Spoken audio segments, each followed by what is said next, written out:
السلام علیکم ورحمۃ اللہ وبرکاتہ۔ اللہ سبحانہ تعالیٰ کی تعریف ہر حال میں، چاہے ہمیں کوئی پریشانی ہو، دکھ ہو، تکلیف ہو، ہم اپنی تقدیر کے واقع ہونے سے گھبرائے ہوئے ہوں، پھر بھی اللہ سبحانہ تعالیٰ سے بدگمان نہیں ہونا، بدظن نہیں ہونا، دور نہیں ہونا، ناراض نہیں ہونا، بلکہ پلٹ پلٹ کر اسی کی طرف رجوع کرنا ہے اور اسی کی تعریف کرتے رہنا ہے۔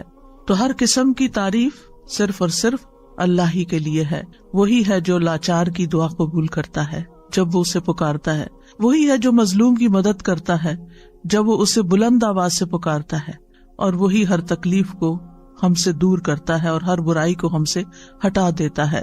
ہمارا دل اسی کے ذکر سے زندہ ہوتا ہے، ہمارے معاملات اسی کے حکم سے وجود میں آتے ہیں، اور ہماری مشکلات اسی کی رحمت سے دور ہوتی ہیں۔ ہمیں اسی کی دی ہوئی حفاظت سے حفاظت ملتی ہے، اور مشکلات اسی کے آسان کرنے سے آسان ہوتی ہیں۔ ہمیں اطاعت اور عبادت اور دعا کی توفیق بھی اسی کی رحمت سے ملتی ہے، وہی دیتا ہے۔ اس لیے پلٹ پلٹ کر ہمیں اسی کی طرف رجوع کرنا چاہیے، اسی کی طرف لوٹنا چاہیے۔ ہماری زندگی میں بہت سے واقعات ایسے ہوتے ہیں کہ جو ہمیں ناگوار ہوتے ہیں، لیکن وہ ہماری تقدیر کا حصہ ہوتے ہیں۔ ہمیں سمجھ نہیں آ رہا ہوتا کہ ہمارے ساتھ ایسا کیوں ہو رہا ہے، وہ کیا وجہ ہے کہ یہ حادثہ میری زندگی میں ہو گیا ہے، یہ مشکل میرے ہاں پیش آ گئی ہے۔ یہ اللہ کی دی ہوئی تقدیر میں سے ہے۔ ہمیں جو بھی تکلیف آتی ہے، چاہے انڈیویجولی، چاہے خاندان کی سطح پر، اور چاہے اجتماعی طور پر پوری دنیا میں، چاہے وہ ذاتی طور پر کوئی بیماری ہو یا وہ پھر پینڈیمک ہو، ہر تکلیف صرف اللہ کے اذن سے ہی آتی ہے اور وہ تقدیر کا حصہ ہوتی ہے۔ اللہ سبحانہ تعالیٰ کا ارشاد ہے، ان سے کہیے ہمیں اگر کوئی مصیبت آئے گی تو وہی آئے گی جو اللہ نے ہمارے مقدر کر رکھی ہے، وہی ہمارا سرپرست ہے، اور مومنوں کو اللہ ہی پر توکل کرنا چاہیے۔ یہ ہمارے عقیدہ تقدیر کا ایک حصہ ہے کہ کوئی بھی چیز ہماری زندگی میں نہیں ہوتی مگر یہ کہ وہ اللہ ہی کا فیصلہ ہوتا ہے، تقدیر ہی کا ایک حصہ ہوتا ہے۔ قُلْ لَن يُصِيبَنَا إِلَّا مَا كَتَبَ اللَّهُ لَنَا، کوئی مصیبت آ ہی نہیں سکتی مگر وہ جو اللہ نے پہلے سے لکھ رکھی ہے۔ کہاں؟ لوح محفوظ میں۔ یعنی جو مصیبت آتی ہے، اور پھر صرف مصیبت ہی تھوڑی آتی ہے، بہت سی خیر اور بھلائی بھی پہنچتی ہے۔ تو قُلْ لَن يُصِيبَنَا میں صرف مصائب نہیں ہے، اس میں نعمتیں بھی ہیں۔ جو نعمتیں اور راحتیں آتی ہیں ہماری زندگی میں، وہ سب تقدیر الہی کا حصہ ہیں۔ جب انسان کو یہ معلوم ہوتا ہے کہ اللہ کی طرف سے جو تقدیر میں لکھا ہے وہ ہر صورت میں پورا ہونا ہے، تو انسان کے لیے مصیبت برداشت کرنا آسان ہو جاتا ہے۔ یہ چیز اس کے حوصلے میں اضافہ کر دیتی ہے کہ اللہ سبحانہ تعالیٰ اپنے بندوں پر ظلم کرنے والا نہیں۔ ہوا مولانا، وہ تو ہمارا مولا ہے، ہمارا مالک ہے، ہمارا محافظ ہے، ہمارا مددگار ہے، اور پھر اس کے مولا ہونے کا تقاضا یہ ہے کہ وہ ہمارے دینی اور دنیاوی تمام معاملات میں ہماری سرپرستی کرے، اور ہمارے لیے اس کے بندے ہونے میں کیا لازم ہے کہ ہم اس کی قضاء و قدر پر راضی رہیں۔ جو فیصلے وہ ہمارے بارے میں کرے ہم اس پر اعتماد کریں کہ وہ ظلم کرنے والا نہیں ہے۔ اس نے جو بھی فیصلہ کیا، جو نعمت دی یا جو تکلیف اس کی طرف سے آئی، یہ سب اسی کا فیصلہ ہے، ہمارے اختیار میں یہ نہیں ہے، یہ اللہ سبحانہ تعالیٰ کی مرضی سے آئی ہے، اور ہمارا اس پر یقین ہے کہ وہ اپنے بندوں پر کوئی ظلم نہیں کرتا۔ اللہ سبحانہ تعالیٰ کے ہر فیصلے میں انسان کے لیے بھلائی ہے، یعنی وہ خیر کا فیصلہ ہو یا زندگی میں آپ کے کوئی تکلیف آ گئی ہو، اس میں خیر ہی خیر ہے۔ بندہ مومن کا تقیہ کلام کیا ہوتا ہے؟ اس میں بھی خیر ہوگی۔ کچھ بھی ہوتا ہے تو کیا کہتا ہے؟ اس میں بھی خیر ہوگی، الحمدللہ اس میں بھی خیر ہوگی، اس کا بھی نتیجہ اچھا ہی ہوگا، اس سے بھی مجھے فائدہ ہی پہنچے گا، کیونکہ اللہ تعالیٰ نے کیا خبر دی ہے؟ قُلْ لَن يُصِيبَنَا إِلَّا مَا كَتَبَ اللَّهُ لَنَا هُوَ مَوْلَانَا، وہ ہمارا سرپرست ہے، وہ ہمارے لیے جو بھی فیصلہ کرتا ہے اس میں مومنوں کے لیے بھلائی ہی بھلائی ہوتی ہے، اور چونکہ وہ ہمارا مولا ہے تو اس لیے ہمیں اس سے اچھی ہی امید ہے۔ اور وَلَا مَوْلَىٰ لَهُمْ، جیسے نبی صلی اللہ علیہ وسلم نے احد کے موقع پر فرمایا تھا کہ اللہ مولانا ولا مولا لہم، اللہ ہمارا مولا ہے اور ان کا کوئی مولا نہیں، یعنی جو اس پر ایمان نہیں رکھتے اور جو اس کی تقدیر پر ایمان نہیں رکھتے، پھر ان کا کوئی مولا نہیں، ان کا کوئی سرپرست نہیں۔ اہل ایمان کو اللہ سبحانہ تعالیٰ اپنی پناہ میں لے لیتا ہے، اس لیے مومنوں کو کیا کرنا چاہیے؟ وَعَلَى اللَّهِ فَلْيَتَوَكَّلِ الْمُؤْمِنُونَ، مومنوں کو تو اللہ پر ہی توکل کرنا چاہیے، بھروسہ کرنا چاہیے۔ توکل کا معنی ہوتا ہے خیر کے حصول اور شر کے دور ہونے کے لیے اللہ تعالیٰ کو اپنا سہارا سمجھنا، اور جو اللہ تعالیٰ پر بھروسہ کرتا ہے وہ کبھی نامراد نہیں ہوتا، اور جو غیروں پر بھروسہ کرتا ہے تو وہ بے یار و مددگار رہتا ہے، کیونکہ وہ اس کی سرپرستی نہیں کر سکتے، اور اس طرح انسان اپنی امیدوں کے حصول میں بھی ناکام ہوتا ہے۔ تو توکل کیا ہوتا ہے؟ توکل یہ ہوتا ہے کہ انسان اپنی بے بسی کا اظہار کر دے، میرے بس میں کچھ نہیں، میرے پاس کچھ نہیں، اور ہر چیز کا مالک اللہ ہے، اور ہر کام اس کے اذن سے ہوتا ہے، وہی کرے گا، اور جو کرے گا وہ خیری کے فیصلے کرے گا۔ تو دنیا اور آخرت کے فوائد اور نقصانات، کیونکہ توکل کو سمجھنا بڑا ضروری، دنیا اور آخرت کے فوائد اور نقصانات کے معاملے میں دل کا اللہ کی ذات ہی پر اعتماد کرنا، دل کا اعتماد، اور یہ ایمان رکھنا کہ اللہ کے سوا کوئی عطا نہیں کر سکتا، اور نہ کوئی روک سکتا ہے، نہ نقصان پہنچا سکتا ہے، نہ نفع دے سکتا ہے۔ اللہم لا مانع لما اعطیت ولا معطی لما منعت ولا ينفع ذا الجد منک الجد، یعنی کوئی بھی فائدہ ہے یا کوئی بھی نقصان ہے، اپنی زندگی میں آنے والے فوائد اور نقصانات دونوں کی طرف نظر کیجئے۔ اس معاملے میں کوئی بھی نقصان ہوا، کوئی بھی تکلیف آئی، کوئی بیماری آئی، کوئی مشکل آئی، کوئی بری خبر سنی، کوئی بھی چیز، یہ اللہ کا فیصلہ ہے، اور پھر دل کا اس بات پر اعتماد ہے، ایمان ہے، یقین ہے کہ اللہ اچھا ہی کرے گا۔ اگر بظاہر نظر آنے والی کسی تکلیف کے ذریعے انجام میرا وہ اچھا کرنا چاہتا ہے تو بھی میں اس کی رضا پہ راضی، اور اگر نفع پہنچا کر وہ مجھے کوئی فائدہ دینا چاہتا ہے تو بھی میں اسی کے شکر گزار ہوں۔ یعنی اپنا ہر معاملہ اللہ تعالیٰ کے سپرد کر دینا، اور اس بات کا یقین رکھنا کہ اگر اس نے میرے لیے خیر لکھی ہے تو کوئی روک ہی نہیں سکتا، اور اگر اس کی طرف سے میرے لیے کوئی آزمائش یا تکلیف راستے میں ہے تو پھر کوئی اور میری مدد کر ہی نہیں سکتا۔ تو جو شخص اللہ پر بھروسہ کرتا ہے، اللہ تعالیٰ اس کے ارادوں کے لیے کافی ہو جاتا ہے۔ یعنی ہم زندگی میں مختلف کاموں کے لیے ارادے کرتے ہیں، نیت کرتے ہیں، ہم سوچتے ہیں کہ ہم کوئی سفر کریں گے، یا ہم کوئی کاروبار کریں گے، یا ہم کوئی ڈگری کریں گے، تو ان تمام ارادوں میں انسان کو طرح طرح کے خوف بھی لاحق ہوتے ہیں، خدشات ہوتے ہیں اس کے دل میں۔ تو پھر جب انسان اپنی سی کوشش کر لیتا ہے، پڑھائی کے لیے محنت کر لیتا ہے، جاب کے لیے محنت کر لیتا ہے، یا ٹریولنگ کے لیے اپنے سارے بندوبست کر لیتا ہے، تو اس کے بعد اس کے دل کو ایک اطمینان ہو جانا چاہیے کہ اب میں نے اپنی طرف سے محنت کر لی ہے، اب اس کے بعد معاملہ میرا اللہ کے سپرد ہے، ہوگا یہ سب کچھ اسی وقت جب اللہ چاہے گا، اور جو وہ چاہے گا وہی میرے حق میں خیر کا فیصلہ ہوگا۔ تو جو اللہ پر بھروسہ کرتا ہے تو اللہ تعالیٰ اس کو شر سے بچا لیتا ہے، اور مصیبتوں سے نجات دیتا ہے، اور لوگوں کے شر سے بھی محفوظ رکھتا ہے۔ تو ہم سب جانتے ہیں کہ ہمارا اللہ سبحانہ و تعالیٰ پر، اس کے رسول پر، اس کے فرشتوں پر، کتابوں پر ایمان کے علاوہ تقدیر پر بھی ایمان ہے، کہ ہماری زندگی میں جو کچھ ہو رہا ہے یہ اللہ کے اذن سے ہو رہا ہے، یہ اللہ کے فیصلے ہیں جو ہم پر نافذ ہوئے میں۔ ہماری تخلیق کی ابتدا سے لے کر کہ ہم لڑکی ہوں یا لڑکا ہوں، ہماری کیا شکل و صورت ہو، ہماری آنکھوں کا رنگ کیسا ہو، ہماری ہائٹ کتنی ہو، ہماری عمر کتنی ہو، ہمارا رزق کیا ہو، یہ سب اللہ سبحانہ و تعالیٰ نے ڈیسائیڈ کیا ہے، اور وہ چیزیں ہمیں وقت کے ساتھ ساتھ پہنچ رہی ہیں، وہ چیزیں ہماری زندگی میں ہو رہی ہیں۔ اس پر ایمان رکھنا کہ ان چیزوں کا اصل مالک اللہ ہے، یہ ہمارے لیے بہت ضروری ہے۔ تقدیر کے لیے عربی میں 2 لفظ استعمال ہوتے ہیں، ایک ہے قضاء اور ایک ہے قدر۔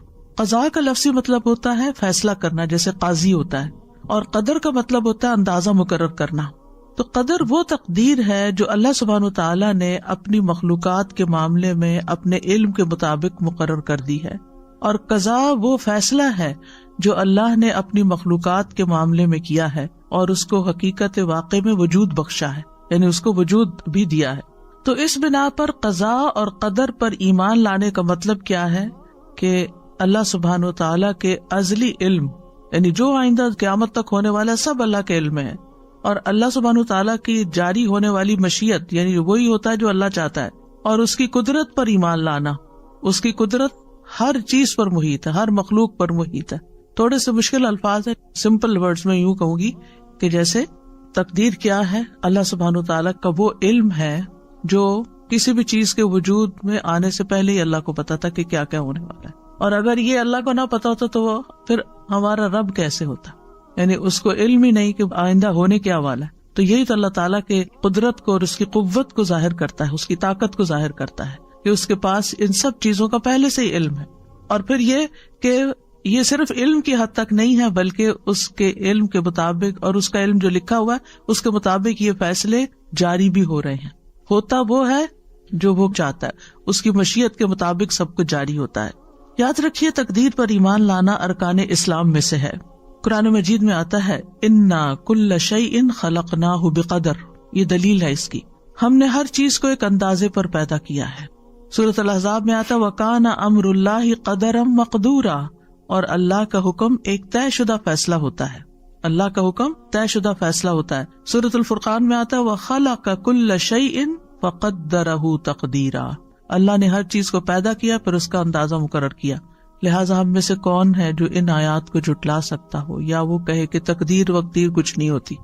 آج کل ایسے لوگ بھی دیکھنے کو ملیں گے کہ جو تقدیر پر ایمان نہیں رکھتے، وہ کہتے تقدیر کچھ نہیں ہوتی، ہوتا وہی ہے جو انسان خود کرتا ہے، آپ کی تقدیر آپ کے اپنے ہاتھ میں.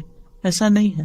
اللہ سبحانہ وتعالیٰ کیا فرما رہے وَخَلَقَ كُلَّ شَيْءٍ فَقَدَّرَهُ تَقْدِيرًا، اللہ نے ہر چیز پیدا کی پھر اس کی تقدیر مقرر کی.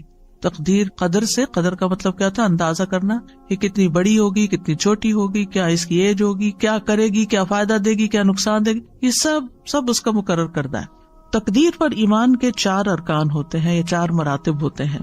پہلا مرتبہ اللہ کے علم پر ایمان لانا کہ اللہ تعالیٰ علم رکھتا ہے. دوسرا اس بات پر ایمان لانا کہ قیامت تک جو کچھ ہونے والا ہے اس نے لوح محفوظ میں لکھ دیا ہے، یعنی اللہ کا علم یہ لکھا ہوا ہے. تیسرا اللہ کی مشیت اور ارادے پر ایمان لانا جو اس کی قدرت کاملہ کے مطابق نافذ ہونے والا ہے، یعنی اللہ سبحانہ وتعالیٰ کا ارادہ ہے اور اس کا ارادہ پورا ہوتا ہے. چوتھا اللہ نے ہر مخلوق کو پیدا کیا ہے اور اس تخلیق میں اس کا کوئی شریک نہیں. تو ہمارا اس بات پر ٹھوس ایمان ہے کہ اللہ سبحانہ وتعالیٰ اپنے ازلی سے مطلب یہ کہ بگننگ سے علم کی بنا پر ہر چیز کو جانتا ہے، جو کچھ ہو چکی، جو ہو رہی ہے، جو آئندہ ہونے والی ہے، سب کچھ اس کے لیے غیب اور حاضر کیا ہے؟ برابر ہے. پھر یہ کہ اللہ کا علم مخلوق کے علم جیسا نہیں، اللہ کے علم نے ہر چیز کو گھیر رکھا ہے. وَأَنَّ اللَّهَ قَدْ أَحَاطَ بِكُلِّ شَيْءٍ عِلْمًا، اللہ نے ہر چیز کو علم کے ساتھ گھیرا ہوا ہے، یعنی اللہ تعالیٰ کو اس کی ہر ڈائمینشن، ہر صورت، ہر اس کی نتائج، اثرات، سب کچھ پتا ہے. انسان نے تو بہت لیٹلی ڈسکور کیا نا کہ انسان کی زندگی کی بنیادی اکائی جو وہ سیل ہے، اور سیل کس چیز سے بنا ہوا ہے. لیکن اللہ سبحانہ تعالیٰ نے جب بنایا تھا اس سے پہلے اللہ جانتا تھا کہ وہ کیا بنانے والا ہے، تو وہ جانتا ہے سب کچھ. پھر یہ ہے کہ ان ساری چیزوں کی باریکیوں کو بھی جانتا ہے، یعنی ایک سیل جو ہے وہ کب بگڑتا ہے، کیوں بگڑتا ہے، اور پھر کس طرح اس کی اصلاح ہو سکتی ہے، اور انسان کیوں بیمار ہوتا ہے. یہ چیزیں انسان آہستہ آہستہ سیکھ رہے ہیں، لیکن اللہ سبحانہ تعالیٰ کو یہ سب کچھ پہلے سے ہی پتا تھا. اور پھر یہ کہ وَأَنَّ اللَّهَ عَلَّامُ الْغُیُوبِ، اللہ غیب کے سارے علموں کو خوب خوب جانتا ہے. اور دوسری بات کیا کہی میں نے کہ اللہ نے تقدیر کو لوح محفوظ میں لکھ دیا ہے، اللہ کا یہ علم لکھا ہوا ہے. اور انسان ہو، جنات ہو، حیوانات ہو، جمادات ہو، ستارے ہو، سیارے ہو، زمین کی مخلوقات ہو، آسمانوں کی مخلوقات ہو، سب کے بارے میں نہ صرف یہ کہ وہ جانتا ہے بلکہ ان سب کی تقدیر اس نے لوح محفوظ میں لکھی ہوئی ہے. سورۃ الحج میں آتا ہے الم تعلم ان اللہ یعلم ما فی السماء والارض ان ذلک فی کتاب ان ذلک علی اللہ یسیر. کیا تم جانتے نہیں کہ اللہ وہ سب کچھ جانتا ہے جو آسمانوں میں اور جو زمین میں؟ بلا شبہ یہ سب کچھ ایک کتاب یعنی لوح محفوظ میں درج ہے، اور اللہ کے لیے یہ بات بالکل آسان ہے. سورۃ یاسین میں آتا ہے وَكُلَّ شَيْءٍ أَحْصَيْنَاهُ فِي إِمَامٍ مُبِينٍ. یہ آیت تو سب پڑھتے ہیں نا، لیکن غور نہیں کرتے کہ مطلب کیا ہے. اور ہم نے ہر چیز کا ایک واضح کتاب میں ریکارڈ رکھا ہوا ہے، ہر چیز کا ریکارڈ موجود ہے، قیامت تک ہونے والی ہر چیز لکھی ہوئی ہے. اور پھر تقدیر کے تیسرا رکن کی وضاحت کیا ہے؟ اللہ جو چاہتا ہے وہ ہوتا ہے، جو نہیں چاہتا وہ نہیں ہوتا. اب دعا کے ساتھ اس کا کیا ریلیشن ہے؟ یعنی آپ سوچ رہے ہوں گی کہ ہم تو دعائیں سیکھنے کے لیے آئے اور یہ ہمیں عقیدہ تقدیر پڑھانے بیٹھ گئی. کیونکہ جب تک ہماری بنیاد مضبوط نہیں، ہماری دعائیں بھی صحیح نہیں ہوتی اور پھر ہم دعاؤں کے بارے میں بھی بے یقینی کی کیفیت رکھتے ہیں، اور پھر وہ کبھی مانگتے ہیں کبھی نہیں مانگتے، اور مانگنے میں بھی کوئی لذت نہیں ہوتی. تو بات یہ ہے کہ آپ جو چاہتے ہیں اللہ سے مانگتے ہیں تو قبول اللہ ہی کرے گا. جو وہ چاہتا ہے وہ ہوگا، یعنی وہ نہیں ہوگا جو آپ چاہتے ہیں. اور اگر آپ کی چاہت اور اللہ کی چاہت ایک ہے تو وہ ہو جائے گا. اور اگر آپ کی چاہت کچھ اور ہے اور اللہ کی چاہت کچھ اور ہے تو کس کی چاہت بہتر ہے؟ اللہ کی چاہت. وہ ہم سے زیادہ ہم پر مہربان ہے، وہ ہم سے زیادہ ہمارے فائدے جانتا ہے. ہم صرف وقتی طور پر بہت شارٹ سائٹڈ ہے، تھوڑا سا اپنا فیوچر جانتے ہیں، وہ ہمارا لانگ ٹرم فیوچر جانتا ہے. اس کو پتا ہے کہ کون سی چیز اس وقت بندے کو دینی ہے اور کون سی چیز نہیں دینی. کون سی چیز آج اگر اس کو دے دی تو دنیا میں تو یہ خوش ہو جائے گا، لیکن اس کی آخرت برباد ہو جائے گی.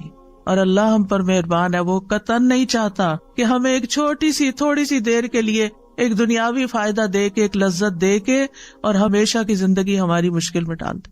تو وہ ہم سے روک دیتا ہے، نہیں اس کو یہ نہیں دینا، کیونکہ یہ اس کے لیے بظاہر فائدے کی چیز ہے لیکن حقیقت میں اس کے لیے نقصان دہ. ہم اپنا نفع نقصان نہیں سمجھتے، اللہ سبحانہ وتعالیٰ خوب جانتا ہے. وہ جانتا ہے کہ ہمیں کیا ملنا چاہیے کیا نہیں ملنا چاہیے، اس لیے ہم دعا کرتے رہتے ہیں. اور آپ دیکھیے پہلے بھی میں نے اس بات کا ذکر کیا تھا کہ اگر وہ نہ بھی ملے جو ایک چیز ہم مانگ رہے ہیں اور جس کے لیے روز دعا کرتے ہیں، صبح شام ہر وقت ہمارے دل میں غم لگا ہوا وہی مانگتے رہتے ہیں، اگر وہ چیز نہیں بھی ملتی تو کیا کچھ بھی نہیں ملتا؟ آپ مسلسل عبادت کی حالت میں ہیں. جب تک آپ دعا کی حالت میں، آپ عبادت کی حالت میں، آپ کو عبادت کا اجر مل رہا ہے. اگر یہ مشکل آپ کی زندگی میں نہ ہو تو کیا آپ دعا کریں؟ کیا اللہ کو یاد کریں؟ کیا آپ کا اتنا اجر اکٹھا ہو؟ کیا آپ اتنی دیر عبادت کی حالت میں رہیں؟ تو اس میں بھی اللہ تعالیٰ کی مصلحت ہے کہ وہ کچھ دعاؤں کی قبولیت کو مؤخر کر دیتا ہے کہ یہ بندہ اور زیادہ دعائیں کرے. بعض لوگوں کی مناجات، بعض لوگوں کا رونا اللہ کے آگے، بعض لوگوں کا فریادیں کرنا اللہ کے آگے اللہ تعالیٰ کو بہت پسند آتا ہے، اور وہ چاہتا ہے کہ یہ بندہ کچھ دیر اور اسی حال میں رہے، ایسی ہی دعائیں کرے. کیونکہ جب ہر چیز ملی بھی ہوتی ہے نا تو بس ایک روٹین کی نماز ہوتی ہے، روٹین کی دعائیں ہوتی ہیں جس میں کوئی دل نہیں لگا ہوتا ہمارا. لیکن جب کسی مشکل میں ہوتے ہیں تو پھر ہم گڑ گڑا کے مانگتے ہیں، پھر رو کے مانگتے ہیں، پھر چپ کے مانگتے ہیں، پھر تنہائی میں مانگتے ہیں، پھر سب کے بیچ میں اجتماعی دعا کرتے ہیں، پھر کسی سے ریکویسٹ کرتے کہ آپ ہمارے لیے دعا کریں. اور آپ دیکھیے بندہ مومن جب پریشانی کی حالت میں ہوتا ہے تو گناہ جھڑنا شروع ہو جاتے ہیں. ایک اور فائدہ ہو رہا ہے، یعنی آپ ڈیٹاکس ہو رہے ہیں، آپ صاف ہوتے جا رہے ہیں. آپ کے اعمال نامے میں وہ لکھا چلا جا رہا ہے، آپ کا اعمال نامہ وزنی ہو رہا ہے. اگر دعا قبول نہ ہونے کے فائدے آپ گننا چاہیں آپ حیران ہو جائیں کہ یا رب میں تو ایک چیز مانگ رہا تھا اور اگر آپ نے وہ نہیں دی تو اس کے بدلے میں اتنی ساری چیزیں دے دی مجھے. تو اللہ سبحانہ و تعالیٰ پر اور پیار آتا ہے.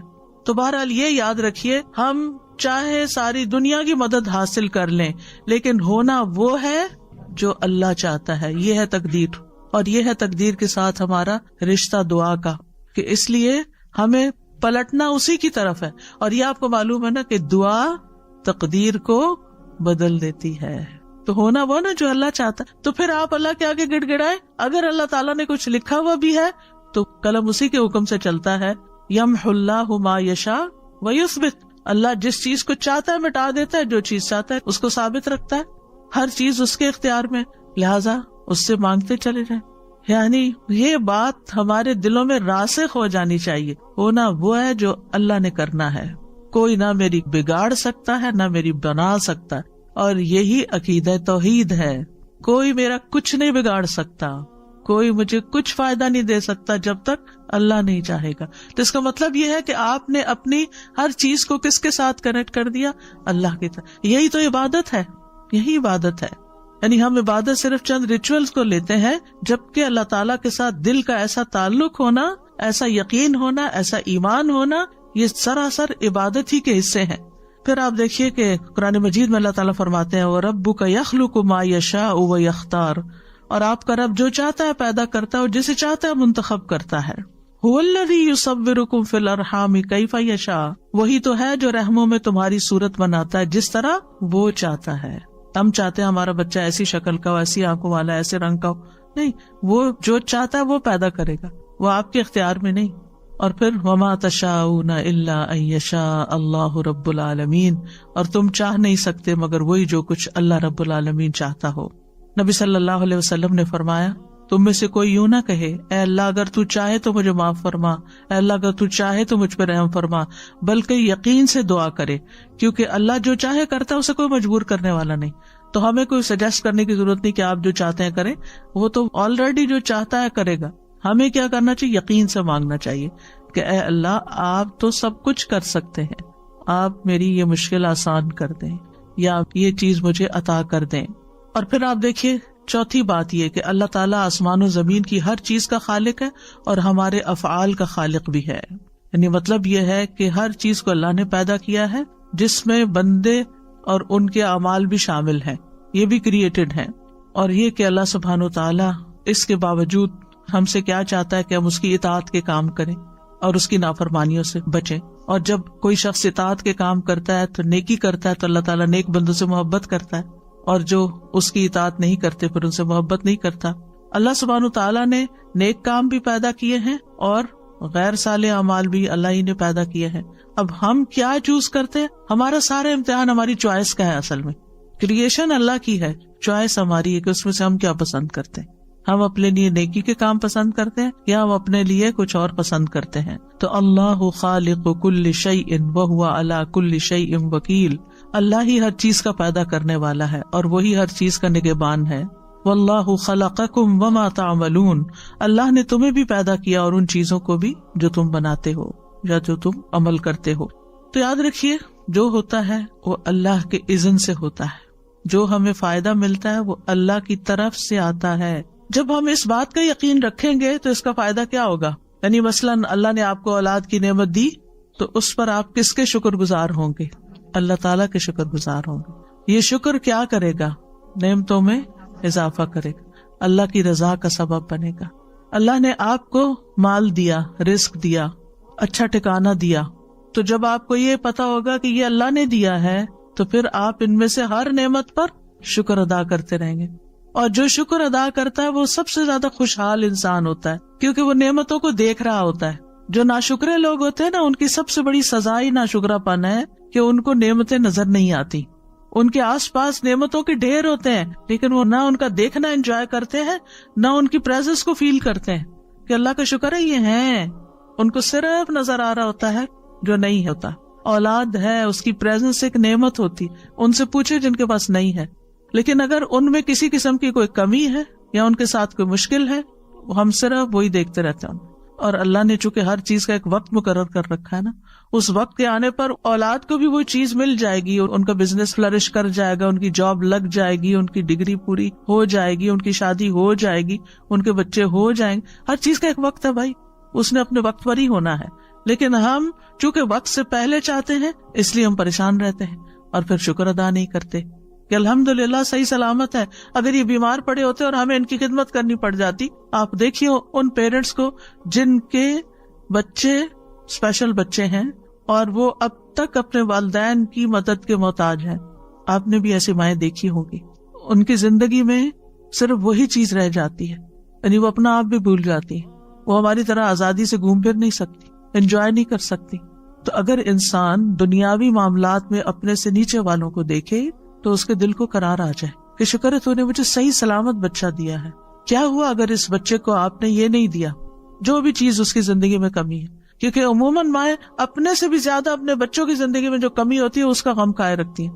اور اگر ہم تھوڑا سا اپنا طریقہ بدل لیں، انہی بچوں کے بارے میں شکر ادا کرنا شروع کر دیں، اللہ تیرا شکر ہے تو نے دیا، اللہ تیرا شکر ہے زندگی ہے، صحت ہے، سلامتی ہے، اللہ تیرا شکر ہے۔ اب دیکھیے اس شکر کی بنا پر اللہ سبحانہ تعالیٰ آپ کو وہ بھی دے دے گا جو اب تک نہیں ملا، جو آپ مانگ رہے ہیں، کیونکہ شکر نعمتوں کو کھینچ لاتا ہے۔ اور ناشکری ہر وقت غم دکھ کی فریاد کرتے رہنا، ہر وقت پریشان رہنا یہ نعمتوں کو اور دور کر دیتا ہے۔ تو یاد رکھیے تقدیر پر ایمان لانا ہمارے ایمان کا حصہ ہے، اور ایمان کی حقیقت اس وقت تک نہیں انسان کو پتہ چلتی جب تک وہ تقدیر پر ایمان نہیں رکھتا۔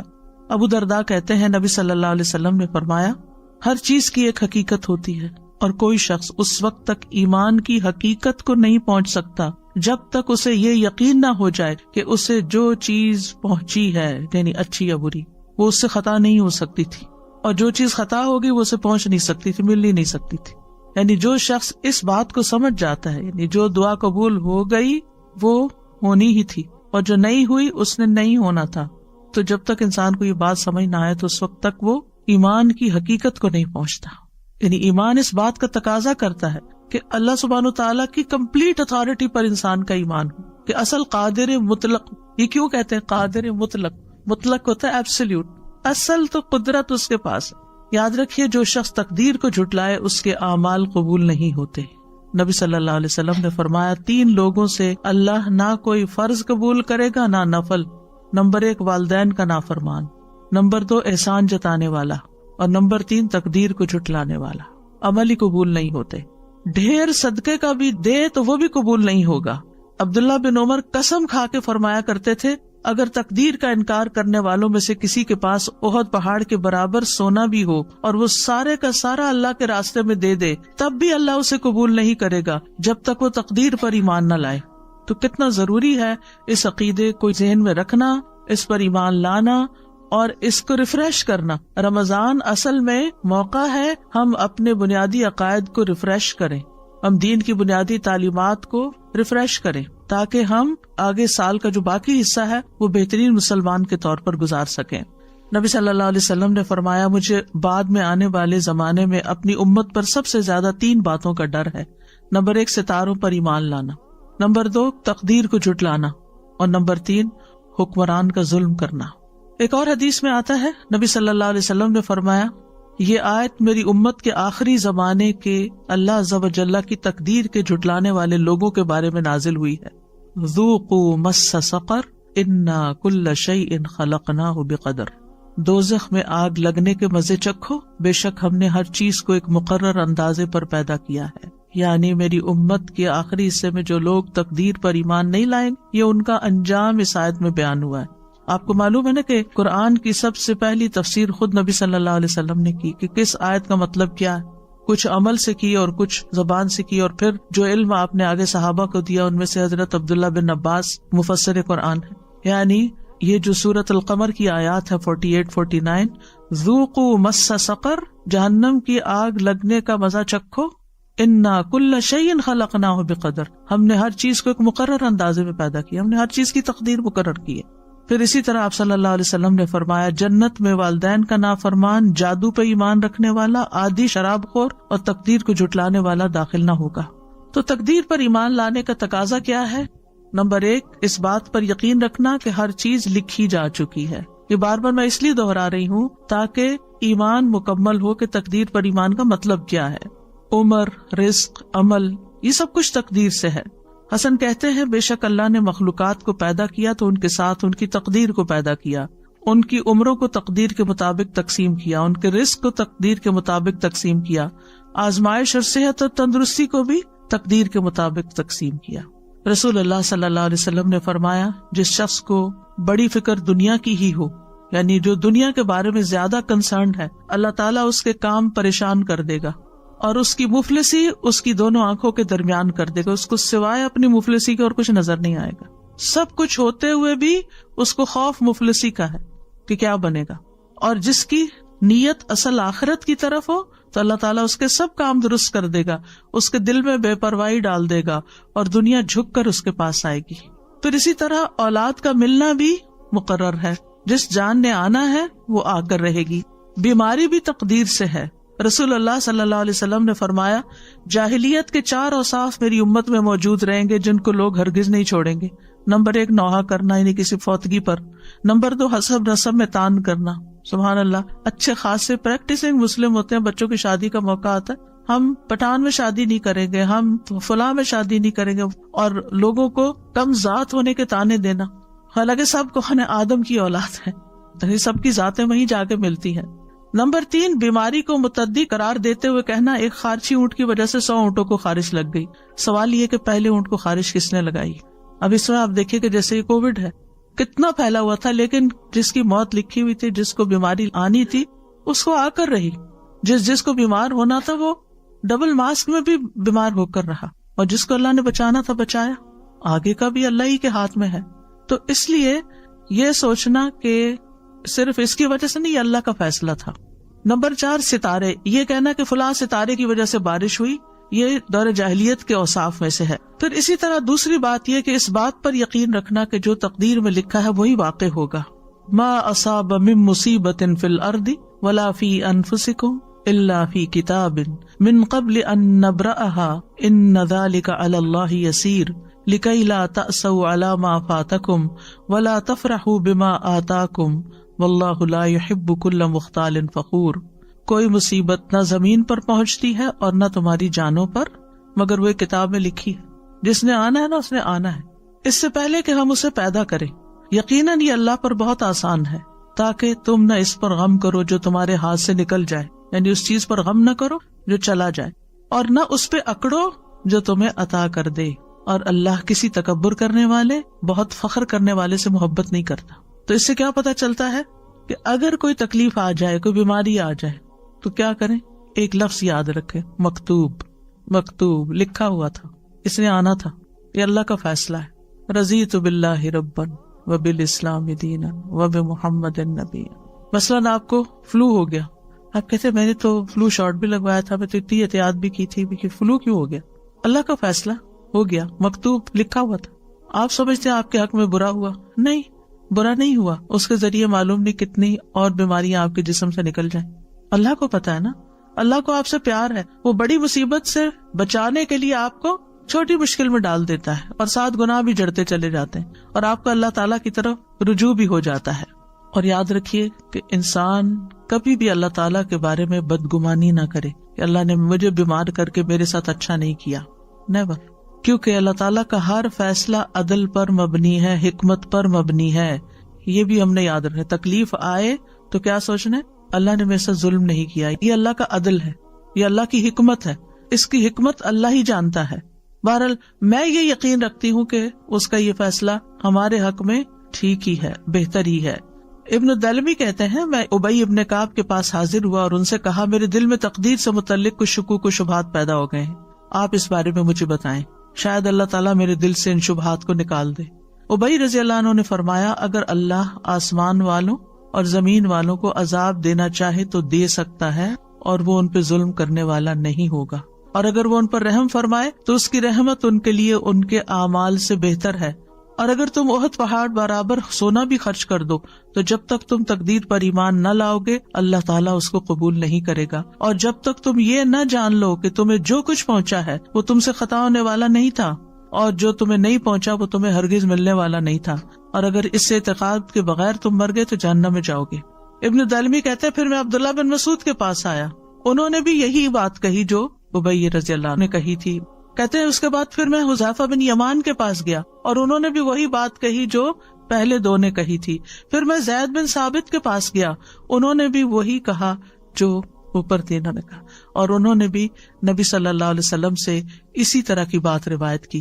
اس سے یہ پتہ چلتا ہے کہ صحابہ کرام کا ایمان کتنا درست تھا، اور ان کو پتا تھا کہ کس چیز پر ایمان لانا ہے اور کس طرح کا ایمان لانا ہے. آج آپ دیکھیں کہ ہم سے اگر کوئی پوچھے تو کیا ہم یہ بات بتا سکتے ہیں، یہ جو سارے صحابہ نے کہی تھی؟ ہمیں تو پتہ بھی نہیں کہ ایسے بھی کہنا ہوتا ہے. تو یہ ہے تقدیر کہ اللہ کے فیصلے ظلم پر مبنی نہیں ہے، اور اللہ کی رحمت ہمارے اعمال سے بہتر ہے، اور کوئی نیک عمل قبول نہیں ہے اگر ہم تقدیر پر ایمان نہیں رکھتے. اور جو ہمیں پہنچنے والا ہے وہ خطا نہیں ہو سکتا، اور جو خطا ہو گیا وہ آنا ہی نہیں تھا. اس بات پر یقین رکھے کہ اللہ کا ہر فیصلہ حکمت پر مبنی ہے، عدل پر مبنی ہے. اللہ تعالیٰ ظالم نہیں. بظاہر نظر آنے والا شر بھی اپنے اندر طرح طرح کی خیر رکھتا ہے. اگر آپ سورۃ الکہف پڑھیں تو اس میں خضر علیہ السلام نے جس بچے کو مار دیا تھا تو اس کے بارے میں کیا آتا ہے؟ وَأَمَّا الْغُلَامُ فَكَانَ أَبَوَاهُ مُؤْمِنَيْنِ. اس لڑکے کے والدین مومن تھے. فَخَشِينَا أَن يُرْهِقَهُمَا طُغْيَانًا وَكُفْرًا. ہمیں اندیشہ ہوا کہ یہ لڑکا اپنی سرکشی اور کفر کی وجہ سے ان پہ کوئی مصیبت نہ لا کھڑی کرے. فَأَرَدْنَا أَن يُبْدِلَهُمَا رَبُّهُمَا خَيْرًا مِّنْهُ زَكَاةً وَأَقْرَبَ رَحْمًا. لہذا ہم نے چاہا کہ ان کا پروردگار اس لڑکے کے بدلے انہیں اس سے بہتر اولاد عطا کرے جو پاکیزہ اخلاق والی اور قرابت کا بہت خیال رکھنے والی ہو. تو روایات میں آتا ہے کہ اللہ تعالیٰ نے اس کے بدلے ان کو بیٹی عطا کی تھی. اب کسی کا بیٹا فوت ہو جائے اور بیٹی پیدا ہو جائے تو بظاہر وہ کیا سمجھے گا کہ میرے ساتھ تو بڑی زیادتی ہو گئی. لیکن یہاں پر بیٹی کا پیدا ہونا یعنی سرکش بیٹے کے بدلے میں اللہ نے ان کو نیک بیٹی عطا کی، جو پاکیزہ اخلاق والی اور قرابت کا بہت خیال رکھنے والی. اور یہ تو ہم نے دیکھا ہے نا کہ جس طرح بیٹیاں ماں باپ کا خیال رکھنے والی ہوتی ہیں اور کیئر کرنے والی ہوتی ہیں، عمومی طور پر اللہ ماشاءاللہ عمومی طور پر بیٹے ایسے نہیں ہوتے. پھر مریم کو بیٹا دینے کی بجائے اللہ نے بیٹی سے نوازا جن سے عیسیٰ علیہ السلام پیدا ہوئے. کتنی بڑی سعادت تھی ان کی. تو مومن کے ہر حال میں خیر ہوتی ہے، اللہ کے ہر فیصلے میں خیر ہے.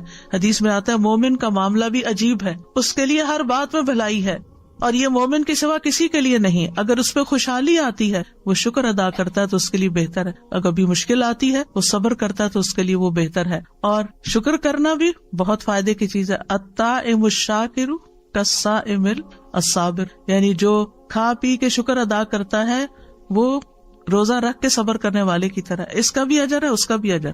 تو جس حال میں اللہ رکھے اس کے مطابق اگر آپ ریئیکٹ کرتے ہیں تو آپ کے لیے اجر ہی اجر ہے. پھر آپ دیکھیے کہ ایک ہم عادت سیکھنے کے ہر چیز میں خیر دیکھیں اور خیر کے پہلو پر نظر رکھیں.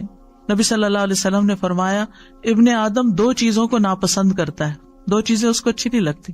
نمبر 1 موت کو، حالانکہ مومن کے لیے موت فتنوں سے بہتر ہے. نمبر 2 مال کی قلت کو، مال کم ہو گیا ہے، حالانکہ مال کی قلت حساب کتاب میں کمی کا باعث ہے. اگر مال کم ہے تو حساب بھی کم ہے، مال زیادہ تو حساب بھی زیادہ.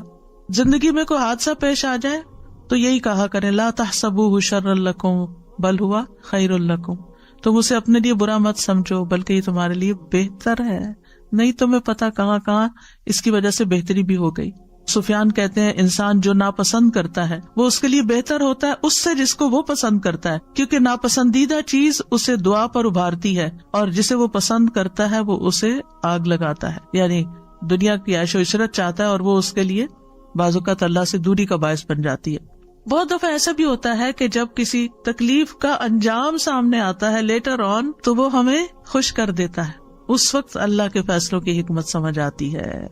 ابن عمر کہا کرتے تھے انسان اللہ سے بھلائی طلب کرتا ہے تو اللہ اس کے لیے کسی چیز کو منتخب کر لیتا ہے، یعنی اس کے لیے کسی تکلیف کو منتخب کر لیتا. مطلب یہ تھا پھر وہ اپنے رب سے ناراض ہو جاتا ہے اور اپنے انجام کا انتظار نہیں کرتا. پھر جب انجام سامنے آتا ہے تو پتا چلتا ہے کہ اللہ نے اس کے حق میں بہتری کی کہ اس کو اس مشکل رستے سے گزار کر یہ نعمت دی. اللہ ہماری مصلحتوں کو ہم سے زیادہ بہتر جانتا ہے، اس لیے اللہ کے فیصلوں پر اعتماد ہونا چاہیے. آپ دیکھیں کہ بچے جب چھوٹے ہوتے ہیں نا تو ماں باپ سے اکثر ناراض رہتے ہیں، ہمیں کیوں اسکول بھیجتے ہیں، ہمیں کیوں ہوم ورک کرنے کو کہتے ہیں، ہمیں کیوں چھٹی نہیں کرنے دیتے، ہمیں کیوں فلاں چیز نہیں لے کے دیتے، ہمیں کیوں زیادہ چاکلیٹ نہیں کھانے دیتے، کیونکہ ان کا بس چلے تو کھانے پینے کی جگہ صرف سویٹس اور کینڈیز ہی کھا لے تو ماں باپ نہیں کھانے دیتے. یعنی جتنی بھی چیزیں ہیں آپ دیکھیں کہ بچے آپ سے خوش نہیں ہوں گے، وہ آپ کو اپنا دشمن سمجھیں گے کہ شاید ہم ستیلے ہیں یا انہوں نے کہیں سے اڈاپٹ کیا ہوا ہمیں، جو اتنی سختی ہم پر کرتے ہیں. لیکن جب بڑے ہوتے ہیں تو پھر تھینک فل ہوتے ہیں، آپ کا شکریہ کہ آپ نے ہم پر سختی کی، ہمیں پڑھایا لکھایا اور ہمیں یہاں تک پہنچایا. بندہ بھی جب تکلیف کی حالت میں ہوتا ہے تو برے برے خیال سوچتا ہے بس بس، اور پھر جب اس کا انجام دیکھتا ہے تو اس وقت شکر گزار ہوتا ہے کہ اللہ تیرا شکر ہے کہ تو نے فلاں سے بھی بچا لیا، فلاں چیز سے بھی بچا لیا، فلاں اور میرے لیے تو نے یہ رکھ دیا. ابن تیمیہ کہتے ہیں مصائب عام لوگوں کے حق میں رحمت اور نعمت ہیں سوائے اس وقت کے کہ اگر ان مصیبتوں کی وجہ سے مصیبت والا شخص اس بڑی نافرمانی اور مصیبت میں مبتلا ہو جائے جو اس سے پہلے تھی تو یہ مصیبت اس لحاظ سے اس کے لیے شر بن جائے گی. لیکن اگر وہ اس کی وجہ سے اور نیکی کی طرف آ جاتا ہے تو پھر کیا ہوتا ہے، وہ مصیبت اس کے لیے خیر کا باعث بن گئی. چوتھی چیز کیا ہوئی، تقدیر کے فیصلوں پہ اللہ سے راضی رہنا ہے اور ناراض نہیں ہونا، اللہ کو الزام نہیں دینا، اللہ کی تقسیم پہ راضی رہنا ہے. نبی صلی اللہ علیہ وسلم نے فرمایا اللہ کی تقسیم پر راضی رہو، تم لوگوں میں سب سے بڑے غنی بن جاؤ گے. ہر حال میں اللہ کا شکر ادا کرنا ہے، خوشی ملے تو الحمدللہ، تکلیف آئے تو الحمدللہ ہی علی کل حال.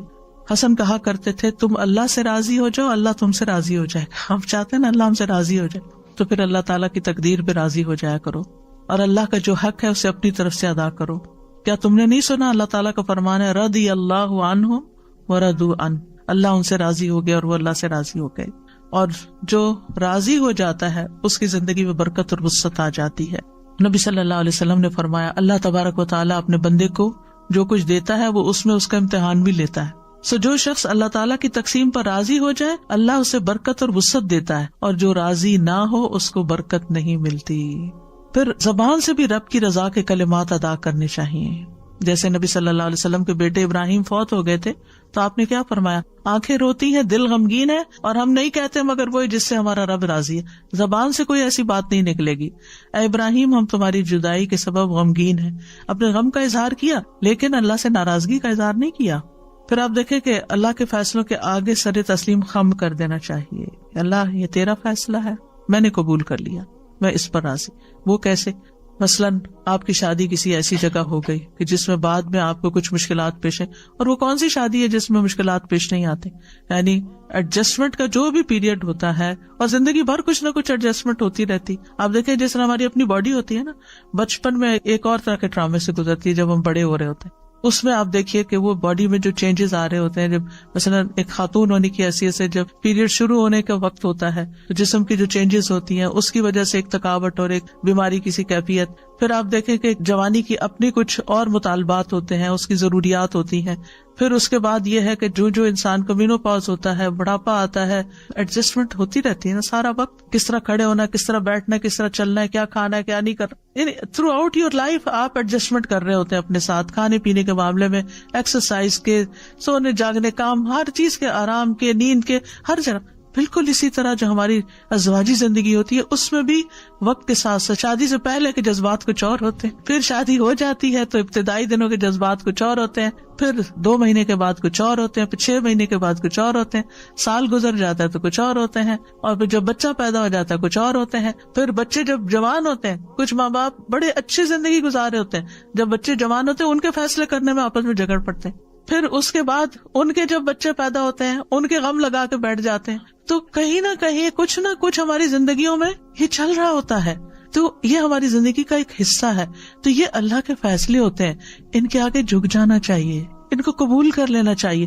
ہمیں نہیں پتا کہ جس چیز کا ہم خوف کرتے ہیں، جس سے ہم ڈرتے ہیں، اسی میں ہمارے لیے کتنی خیر اور بھلائی اللہ نے لکھ دی ہو. یعنی ہمارے توہمات ہوتے ہیں نا کہ کہیں ایسا نہ ہو جائے، کہیں ایسا نہ ہو جائے، پتہ نہیں کیا ہو جائے گا.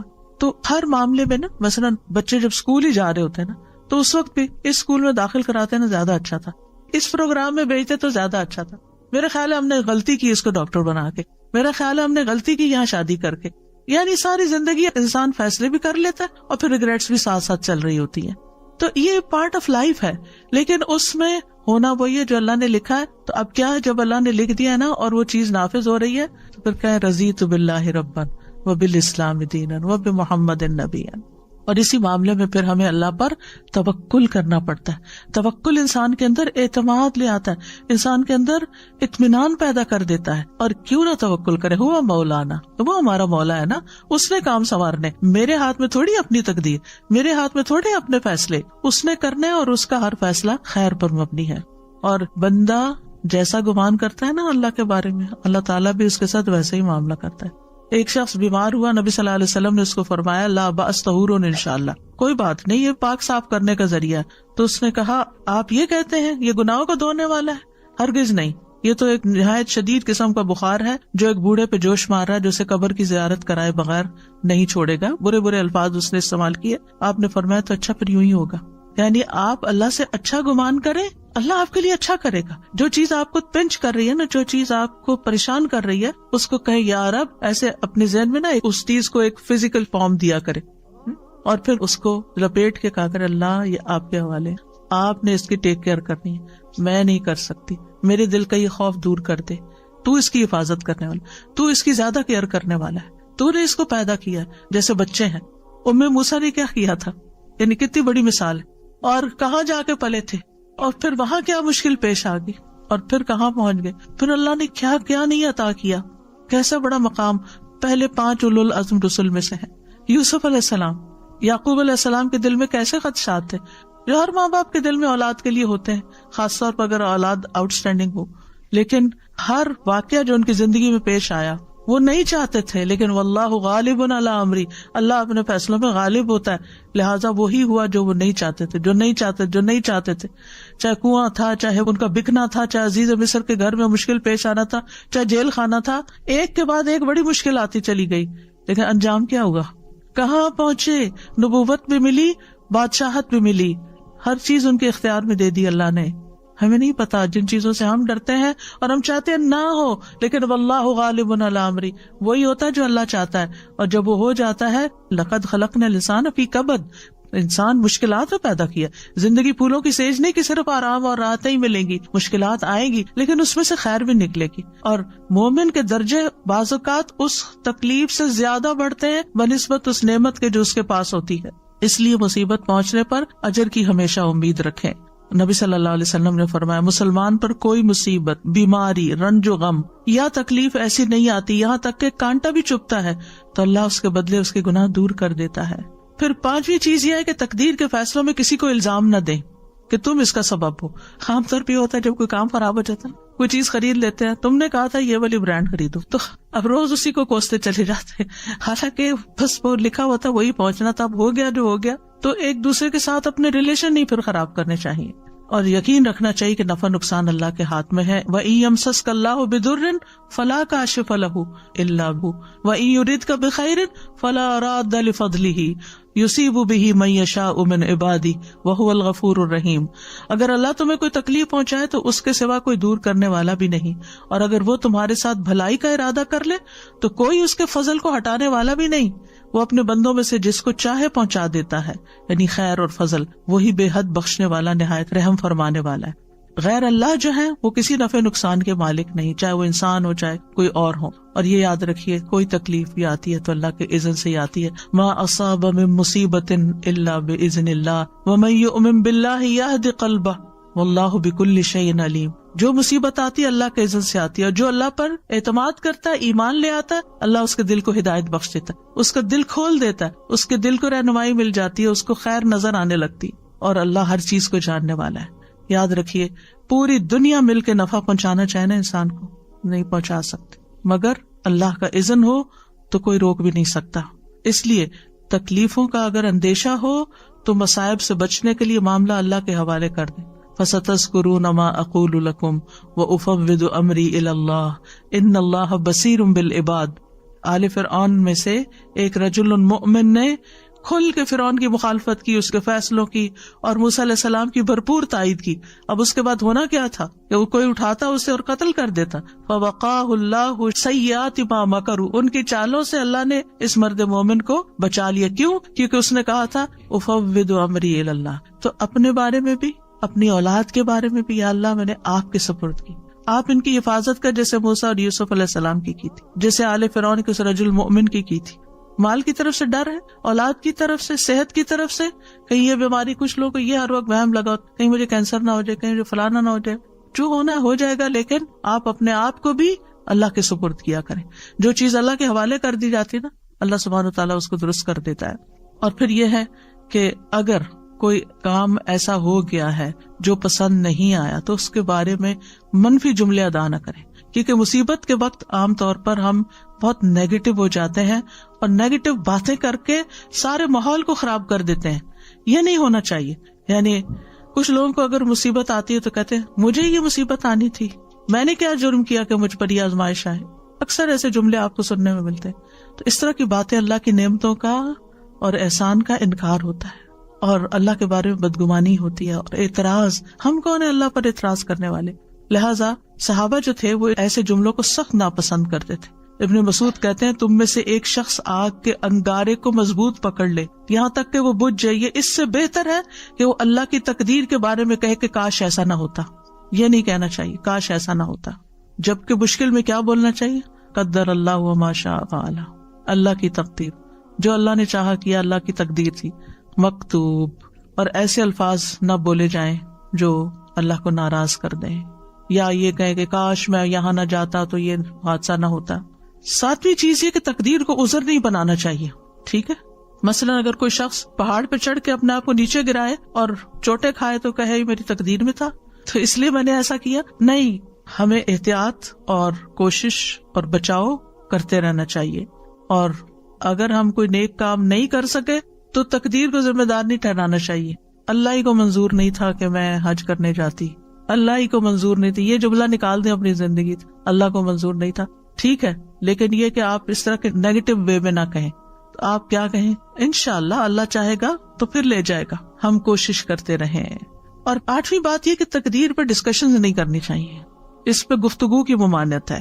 نبی صلی اللہ علیہ وسلم نے فرمایا جب میرے صحابہ کا تذکرہ ہونے لگے تو خاموش ہو رہنا، یعنی ان کی غلطیوں اور ان کی کوتاہیوں پر کوئی بات نہیں کرنا۔ جب ستاروں کا ذکر ہونے لگے تو خاموش رہنا، علم نجوم پر ڈسکشن نہیں کرنا۔ جب تقدیر کے مسئلے کا ذکر ہونے لگے تو خاموش رہنا، کیونکہ یہ اللہ کا راز ہے۔ تقدیر کیا ہے؟ اللہ کا راز ہے، ہمیں نہیں بتایا اس نے کہ وہ کوئی کام کیوں کر رہا ہے، اور ضرورت بھی نہیں اس کو ہمیں بتانے کی، لہٰذا اس پر اپنی طرف سے کوئی فیصلے نہیں کرنے چاہیے اور بحث مباحثے نہیں کرنے چاہیے۔ ایک دفعہ صحابہ کچھ ایسا ہی کر رہے تھے، تقدیر پر بحث کر رہے تھے، تو رسول اللہ صلی اللہ علیہ وسلم نے دیکھا تو غصے میں آ گئے، حتیٰ کہ آپ کا چہرہ مبارک سرخ ہو گیا، گویا آپ کے چہرے پر انار کے دانوں کا رس نچوڑ دیا گیا ہو۔ پھر اسی طرح یہ ہے کہ جب کوئی ایمان لاتا ہے تو پھر اللہ سبحانہ وتعالیٰ کے حکم کی تعمیل کرتا ہے، یہ چیز انسان کو شرک اور کفر سے بچا دیتی ہے۔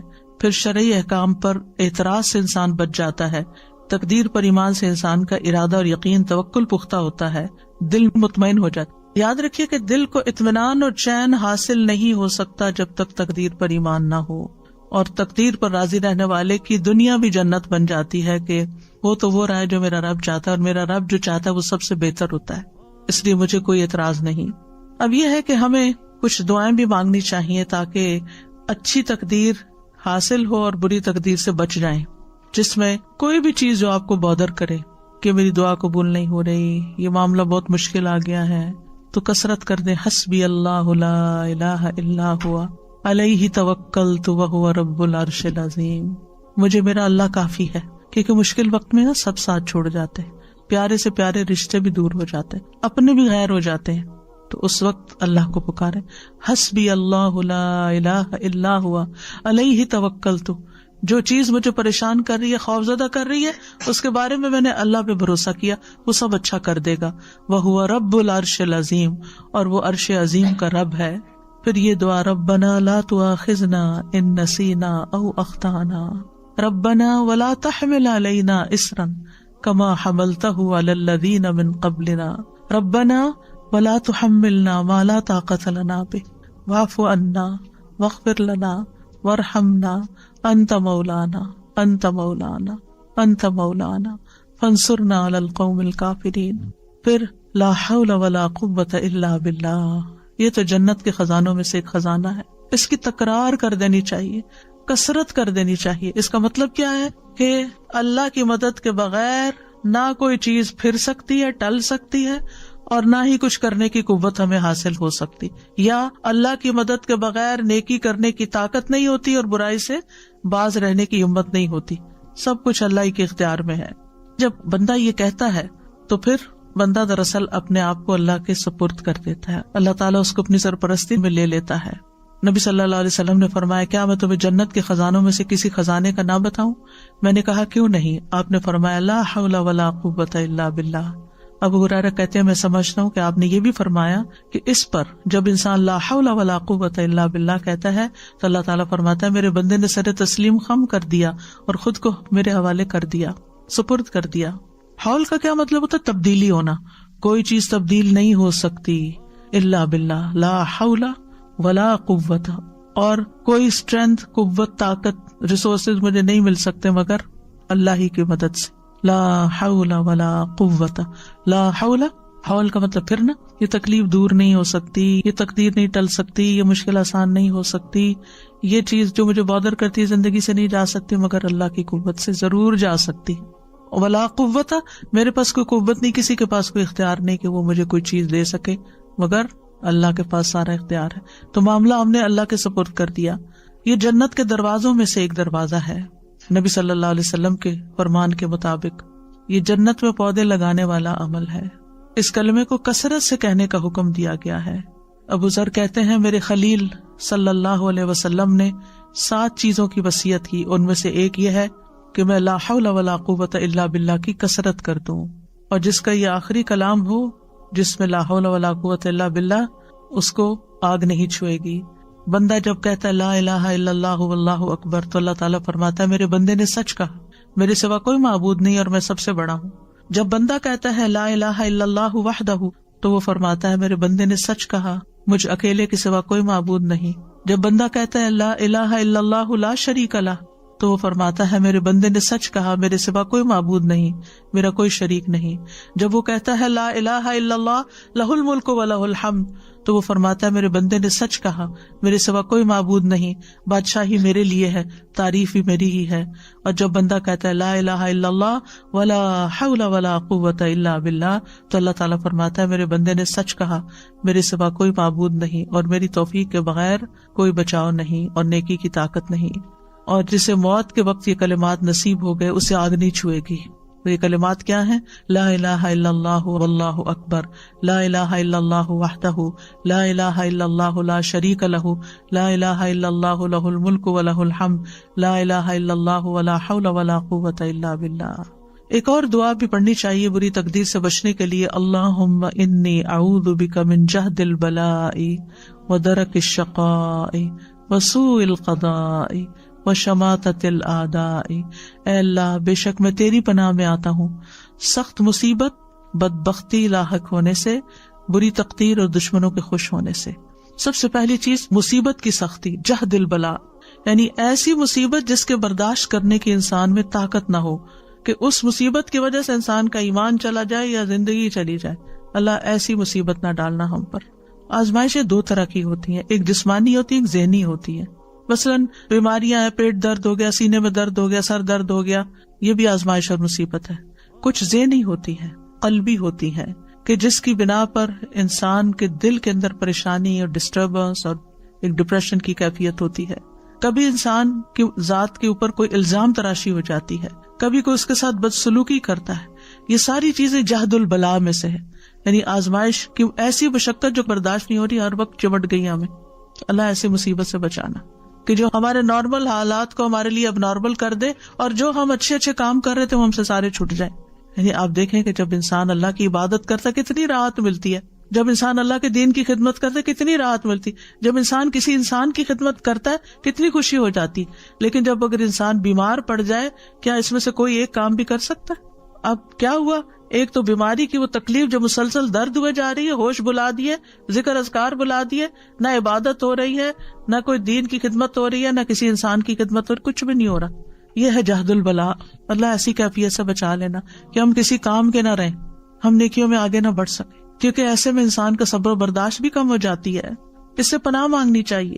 پھر آپ دیکھیں کہ کچھ مصیبتیں ایسی ہوتی ہیں اس سے ایمان ڈاواں ڈول ہو جاتا ہے، اللہ تعالیٰ بچا کے رکھے۔ نیکی کے کام انسان کو اچھے نہیں لگتے، خیر اور بھلائی کے کاموں سے دور ہو جاتا ہے، وہ چیزیں انسان کو حق سے پھیر دیتی ہیں، خیر سے پھیر دیتی ہیں، منہ سے ایسے لفظ نکلنے لگتے ہیں، کیا فائدہ ہوا قرآن پڑھ کے پڑھا کے، نعوذ باللہ نعوذ باللہ، کیا فائدہ ہوا دین کی خدمت کر کے، کیا فائدہ ہوا یہ کر کے، سارے عمل برباد کیا، کرایا برباد۔ اس لیے جہد البلاء سے پناہ مانگے۔ دوسرا درک الشقاء، درک کا مطلب ہوتا پانا، کس چیز کو ملنا، کہیں پہنچ جانا، اور شقاء کہتے ہیں وہ چیز جو تباہی تک پہنچا دے، اور یہ سعادت کے برعکس ہوتا ہے۔ یعنی اے اللہ مجھے اس بات سے بچا کہ مجھے میری دنیا، میری جان، میرے اہل، میرے مال یا میری آخرت میں کوئی ایسی مشقت لاحق ہو کہ اس کے سبب سے جو میں گناہوں نافرمانیوں کے عمل کرنے لگوں۔ کیونکہ کچھ لوگ کیا کرتے ہیں، جب ان پہ کوئی تکلیف آتی ہے وہ جادوگروں کے پاس پہنچ جاتے ہیں، وہ نجومیوں کے پاس پہنچ جاتے ہیں، ان سے غیب کی خبریں معلوم کرنے لگتے ہیں، کیا کرایا ضائع ہو جاتا ہے۔ پھر ہے سوء القضاء، بری تقدیر سے، یعنی وہ چیز تقدیر کا فیصلہ نافذ ہو جو انسان کو دکھی یا غمگین کر دے، یا اس کو ناپسندیدہ تقدیر میں مبتلا کر دے، جس کے نتیجے میں اس کے دین، دنیا، نفس، اہل، مال، اولاد اور خاتمے کسی بھی چیز میں وہ چیز واقع ہو سکتی ہے۔ اور سوء القضاء میں ایک یہ چیز بھی آتی ہے کہ انسان کو غلط فیصلہ کر لے اپنے بارے میں یا کسی کے بارے میں، یا اللہ کا کوئی فیصلہ انسان کو دکھی کر دے، یہ بھی سوء القضاء ہے۔ یعنی اس کا دکھ اتنا ہو کہ اس سے وہ نکل نہ پائے، اور پھر انسان سوچے سمجھے بغیر کوئی فیصلہ کرے، بغیر عاقبت اور انجام کو دیکھے ہوئے، بس صرف جذبات میں آ کے کسی حالت اور کسی پریشانی اور مصیبت میں پڑ کے۔ مثلا بعض اوقات ہم کوئی نیکی کا کام کر رہے ہوتے، جیسے حضرت ابوبکر جو تھے وہ مستح کو ماہانہ وظیفہ دیتے تھے۔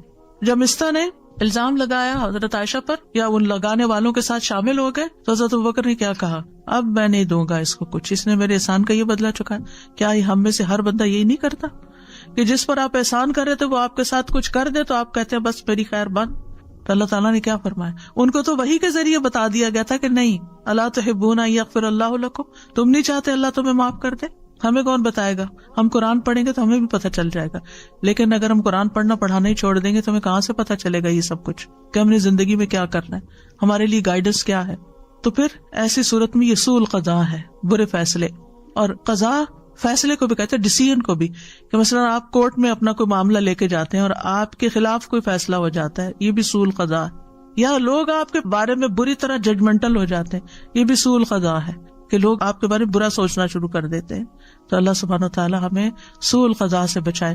وشماتۃ الاعداء، کسی مصیبت پہ دشمنوں کا خوش ہونا، یا اللہ اس چیز سے بھی ہمیں محفوظ رکھنا. اور پھر ایک اور دعا، اللہم انی اعوذ بک من زوال نعمتک وتحول عافیتک وفجاءۃ نقمتک وجمیع سخطک. اے اللہ بے شک میں تیری پناہ لیتا ہوں اس بات سے کہ تیری دی ہوئی کوئی نعمت مجھ سے چھن جائے، تیری دی ہوئی عافیت پلٹ جائے، کوئی ناگہانی عذاب آئے، اور تیری تمام ناراضگیوں سے تیری پناہ لیتا ہوں کہ تو کبھی مجھ سے ناراض ہو. اور وَأَسْأَلُكَ الرِّضَا بَعْدَ الْقَضَاءِ، أَسْأَلُكَ الرِّضَا بَعْدَ الْقَضَاءِ، یا اللہ تقدیر نافذ ہونے کے بعد مجھے راضی کر دینا، یعنی میں اس پہ ناراض نہ ہوں.